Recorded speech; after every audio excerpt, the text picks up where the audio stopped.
Empty Boots. Chapter 1. Silence in the House. Margaret Doyle lived in a small coastal town in Ireland. The year was 1991. Her life was quiet and simple. She worked as a librarian at the local school and spent most of her time reading, walking, and keeping her small apartment tidy. She liked routine. Every morning she woke up early, made tea, and looked out the window. The sea was far but still visible. It was calm and silent, like the town itself. The streets were narrow, the houses old, and the people polite but private. Margaret was not close to many people. She enjoyed silence and didn't mind being alone. Her days were peaceful. She walked to work, helped children find books, and returned home before sunset. She didn't go out much, but she noticed things. She paid attention to small details. One of those details was her neighbor Thomas. Thomas lived upstairs. He was young, maybe in his early 30s. He was quiet, like Margaret, and they didn't speak often. But she saw him every morning. He walked past her window at the same time, wearing the same boots, with a calm face and slow steps. He never looked rushed. He always nodded politely when they passed each other. Margaret didn't know much about him, but she felt a kind of comfort in his presence. He was part of her routine. One morning, Margaret woke up and made her tea. She sat by the window, waiting to see Thomas walk by. But he didn't. She waited longer, but the street stayed empty. She felt a small worry in her chest. It was not fear, just a quiet question. She finished her tea and decided to check. She walked upstairs and saw that Thomas's door was slightly open. That was unusual. He always kept it closed. Margaret stood at the door and listened. No sound came from inside. She pushed the door gently and looked in. The apartment was clean and quiet. Everything was in its place. The table was empty. The bed was made. The windows were closed. Nothing looked broken or wrong. But something was missing. Thomas was not there. Near the door, on the wooden floor, stood a pair of boots. They were placed neatly, side by side. Margaret stared at them. They looked like they had just been taken off. The laces were loose. The soles were clean. It was as if Thomas had stepped out of them and walked away barefoot. But there were no footprints. No sign of where he went. No bag, no coat, no note. Margaret felt a strange silence in the room. It was not the normal kind. It was heavy, like something had been taken away. She didn't move the boots. She didn't touch anything. She just stood there, thinking. Thomas was gone. Not just missing, but gone in a way that felt final. The boots were the only thing left. They stood like a question with no answer. She left the apartment and closed the door gently. She didn't tell anyone. She didn't know what to say. She walked back to her own place and sat by the window. The street was still empty. The sea was still quiet. But something had changed.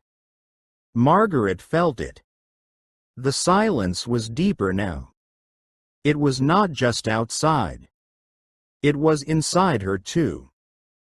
That morning stayed in her mind. The empty boots became a picture she could not forget. They were more than shoes. They were a message. A mystery. A beginning of something she didn't understand yet. But she knew it mattered. She knew it would stay with her. And she knew that silence sometimes speaks louder than words. Chapter 2. Objects Speak. Margaret stayed quiet after she saw the empty boots. She didn't call the police. She didn't tell anyone. She didn't know what to say. There was no sign of danger, no broken window, no blood, no noise. Just silence.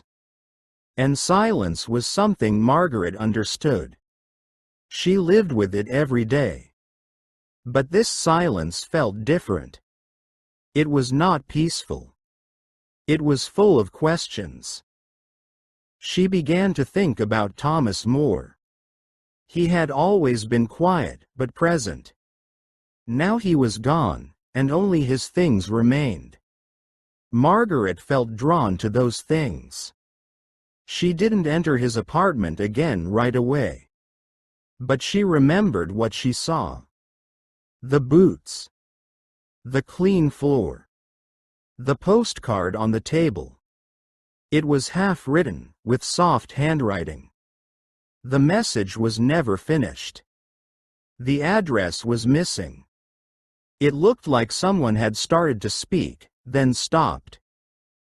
Margaret thought about the postcard for a long time. Who was it for? What was he trying to say? She imagined different endings. She imagined someone waiting for that message, never receiving it. The postcard became more than paper. It became a voice that never reached its listener. Later, she remembered the closet. Inside was a folded shirt. It was a volunteer shirt, clean and ready to wear. Margaret had never seen Thomas wear it. She didn't know where he volunteered. But the shirt told her something. It spoke of kindness. Of plans to help. Of time given to others. But now the shirt was still. It had no movement, no purpose. It waited for someone who was no longer there. Margaret felt a quiet sadness. Not just for Thomas, but for the shirt itself. It was like a promise that was never kept. A good intention that stayed inside the fabric. She began to understand that objects could carry feelings. They could hold memories, even if they were never used. Then she thought about the camera. It was old, with a roll of film still inside. Margaret didn't know what was on the film. She didn't open it. But she imagined the pictures. Maybe they were of the sea, or the town, or people Thomas met. Maybe they were moments he wanted to remember. Or maybe they were moments he wanted to forget. The camera was silent, but it held something inside. Something that could be seen, if someone dared to look. Margaret didn't touch the camera. She respected its silence. But she felt its weight in her thoughts. It was like a box of frozen time. A small machine that had captured something real. Something that now had no owner. She began to see Thomas's apartment not as a place, but as a story. A quiet story told by objects. Each item had a voice, but no sound. They spoke through their presence. Through their stillness. Through what they were meant to do, but never did. Margaret started writing in her own notebook. She didn't write about facts. She wrote about feelings. About the postcard, the shirt, the camera. About how each one made her think. She didn't know why she felt so connected. She had never been close to Thomas. But now, through his things, she felt like she was learning who he was. She understood that people leave traces. not just in words or actions, but in objects. In things they touch, prepare, and leave behind. These traces are quiet, but powerful. They can teach us. They can change us. Margaret felt change. She didn't know where Thomas went. But she knew he had lived. He had dreamed. He had planned. And even if those dreams were never finished, they still mattered. The objects didn't give her answers. But they gave her questions. And sometimes, questions are more important. They open the mind. They open the heart. Margaret listened to the silence. She listened to the things. And in that quiet space, she began to understand something new. Something deep. Something true. Chapter 3. Traces of the Past.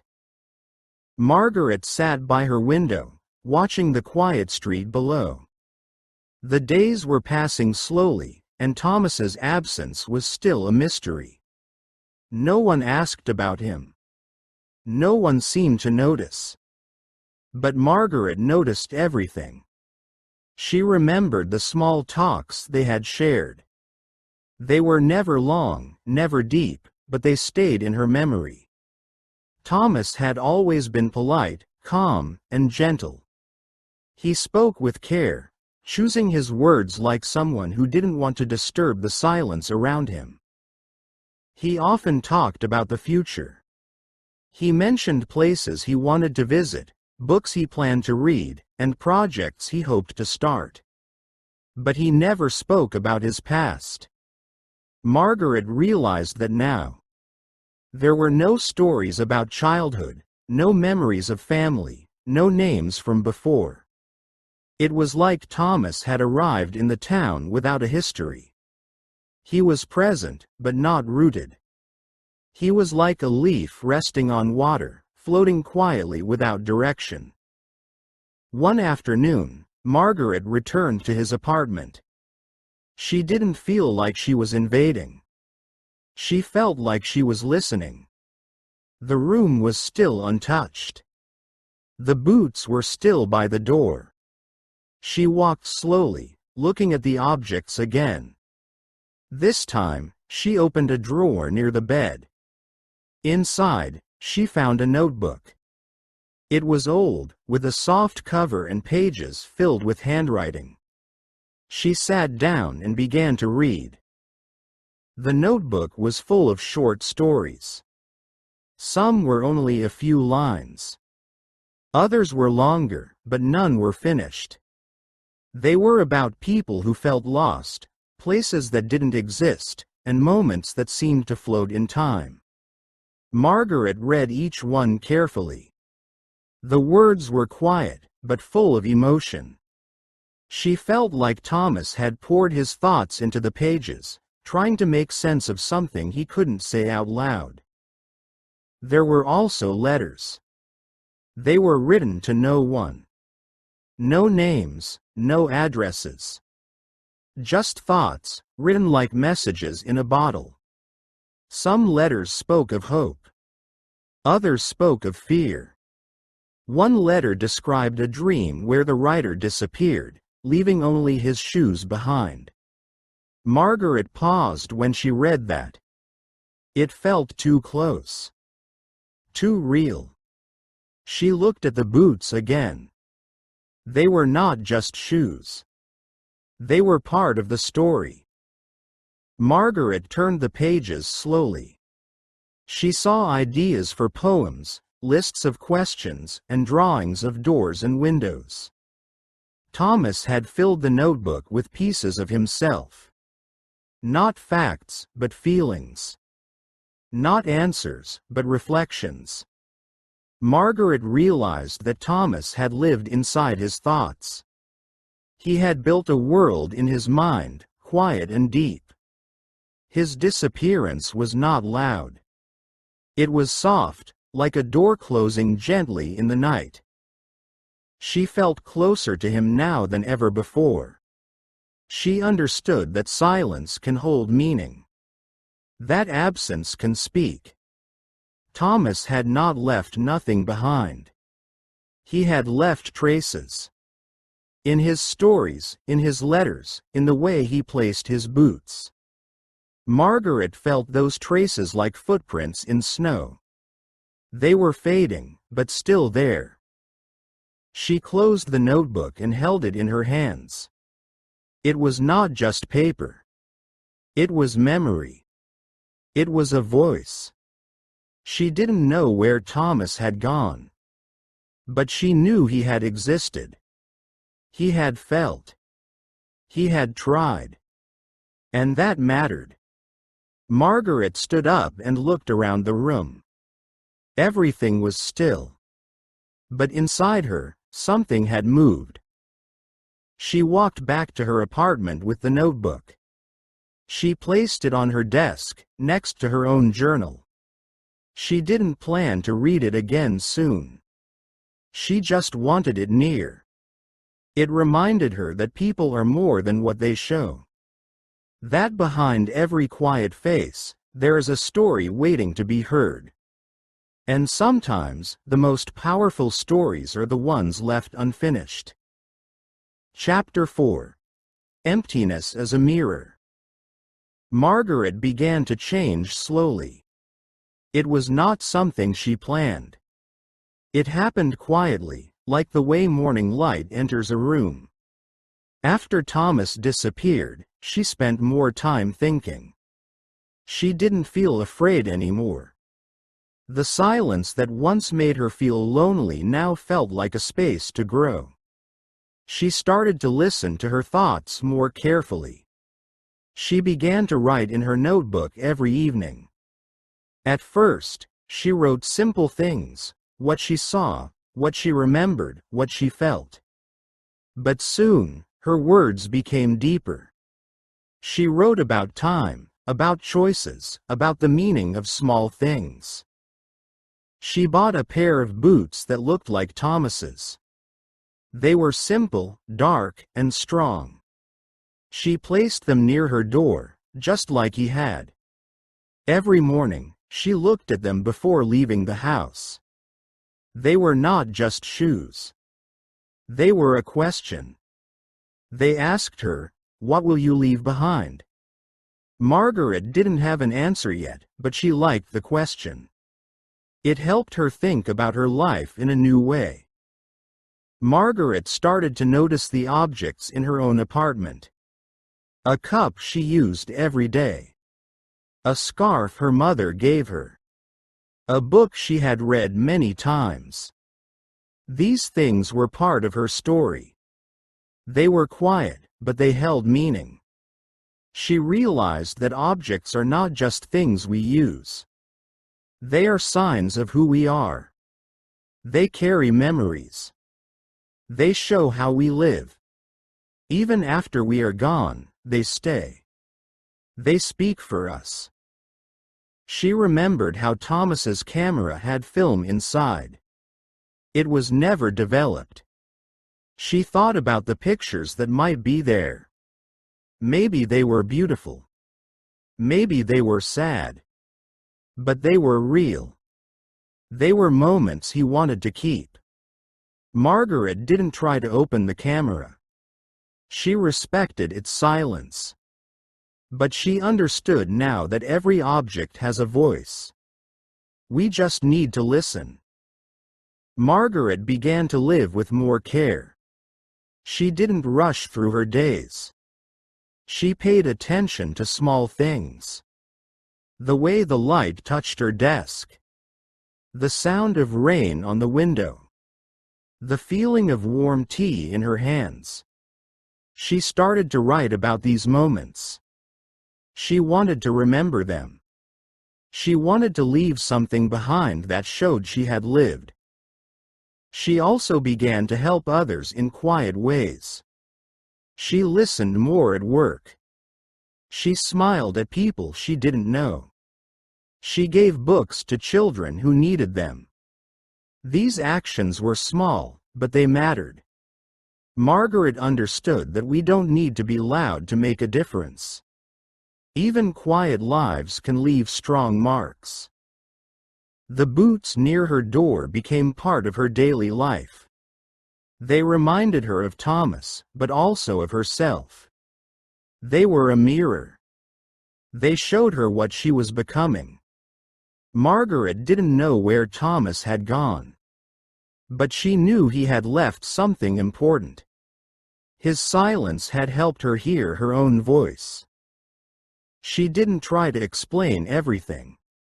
She didn't need to. Life was not always clear. But it was full of meaning, if we looked closely. Margaret learned that emptiness is not always empty.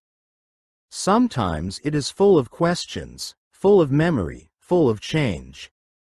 She saw her own reflection in the quiet space Thomas left behind.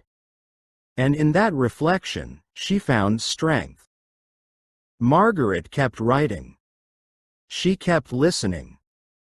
She kept growing. The boots stayed by the door, silent but present. They were not just a memory. They were a reminder. A symbol. A quiet promise that every life, no matter how small or silent, leaves something behind. Something real. Something that matters. Chapter 5. A letter without an address. Margaret sat at her desk one quiet evening. The sky outside was gray, and the wind moved gently through the trees. Her small apartment was warm, filled with soft light from a lamp near the window. On the desk in front of her was a blank sheet of paper. She had been thinking about writing a letter for many days. Now she was ready. She picked up her pen and began to write. She didn't write to a person. She wrote to a memory. She wrote to the silence that Thomas had left behind. Her words were simple, but honest. She told the story of his disappearance, the empty boots, and the quiet apartment. She described the postcard, the camera, the volunteer shirt, and the notebook filled with unfinished thoughts. She explained how these things had changed her. How they had made her think about life, about meaning, and about what we leave behind. Margaret wrote slowly. She didn't rush. She wanted every word to feel true. She didn't try to solve the mystery. She didn't try to explain why Thomas had gone. Instead, she wrote about what remained. She wrote about the power of small things. About how objects can speak when people cannot. About how silence can teach us something important. She also wrote about herself. About how she had changed. How she had started writing. How she had begun to see her own life in a new way. She wrote about the boots she placed near her door. About the questions she asked herself each morning. She wrote about the feeling of being part of something bigger, even if she didn't understand it fully. When the letter was finished, Margaret read it again. It was not perfect, but it was real. It was a piece of her heart.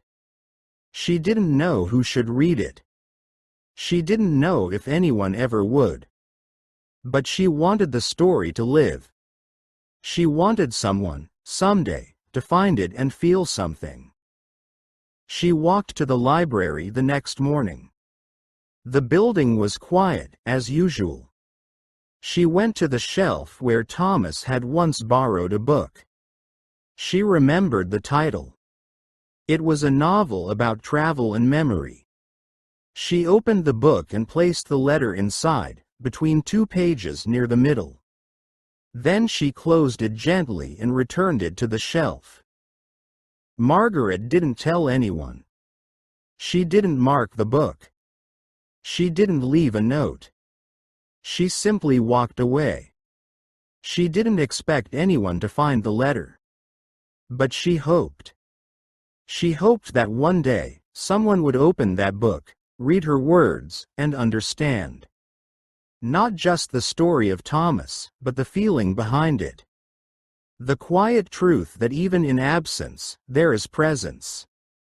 Even in silence, there is meaning. She returned home and sat by her window. The boots were still near the door. The notebook was still on her desk. The wind still moved through the trees. Margaret felt calm. She had done something important. She had shared a story. She had given it a place to rest. The letter had no address. But it had a purpose. It was a message to the future. A message to anyone who needed to hear that quiet lives matter. That forgotten things still hold value. That stories can live in pages, in objects, and in hearts. Margaret didn't need a reply. She didn't need to be known. She only needed to know that she had spoken. That she had listened. That she had cared. And that was enough. Chapter 6. The Boots Remain. Years passed slowly in the small coastal town. The sea still moved quietly, and the streets stayed narrow and calm. Margaret continued her quiet life, but something inside her had changed. She was no longer just a librarian. She had become someone people trusted with their memories. Neighbors, strangers, and even children came to her with old items they found, forgotten books, faded photographs, broken watches, letters never sent. They brought her things from empty houses, dusty attics, and quiet rooms. Margaret listened to each story with care. She didn't ask many questions. She simply gave space for the silence to speak. She kept a journal for every item. She wrote down what she knew, what she imagined, and what she felt. Her writing was simple, but full of heart. She didn't try to make the stories perfect. She just wanted them to be remembered. People began to call her the keeper of quiet things. They said she could hear what others missed. Margaret didn't think she was special. She just believed that everything left behind had meaning. Thomas's boots still stood by her door. She never moved them. She cleaned them gently once a month, like a small ritual. They had become more than shoes. They were a symbol. A reminder of how one person's silence had opened her world. Visitors often asked about the boots. Margaret would smile and say, "They belong to someone who taught me how to listen." That was all she said.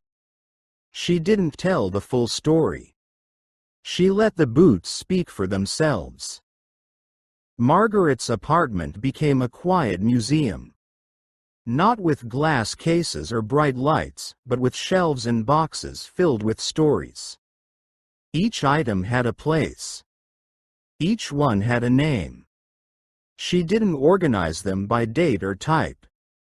She arranged them by feeling. A broken clock sat next to a love letter. A child's drawing rested beside a pair of gloves. People who visited said the room felt peaceful, like time had stopped to breathe. Margaret grew older, but her work never felt heavy. It gave her energy. It gave her purpose. She didn't fear being forgotten. She knew that even small lives could leave strong marks. She believed that silence was not empty. It was full of traces. Full of voices waiting to be heard. One winter evening, she sat by the window and looked at the boots. Snow was falling outside, covering the street in white. The boots stood quietly, untouched by time. Margaret thought about Thomas. She didn't know where he had gone. She didn't know why he had left. But she knew what he had given her. He had given her a new way to see the world. A new way to listen. A new way to live.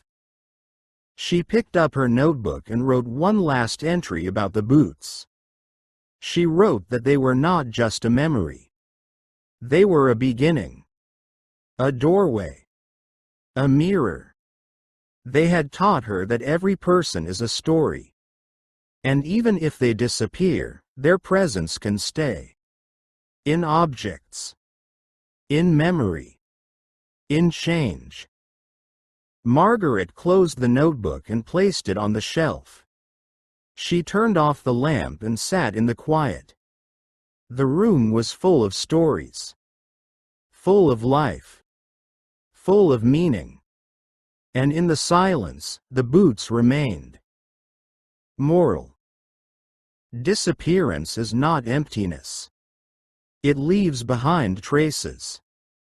Every object can tell a story. And if we learn to listen, we understand that even silence has meaning. Lost potential doesn't vanish. It moves into those who remain. Thank you for your attention. If you like the story, please like and subscribe. It motivates us to make new videos and helps us promote the channel. Thank you.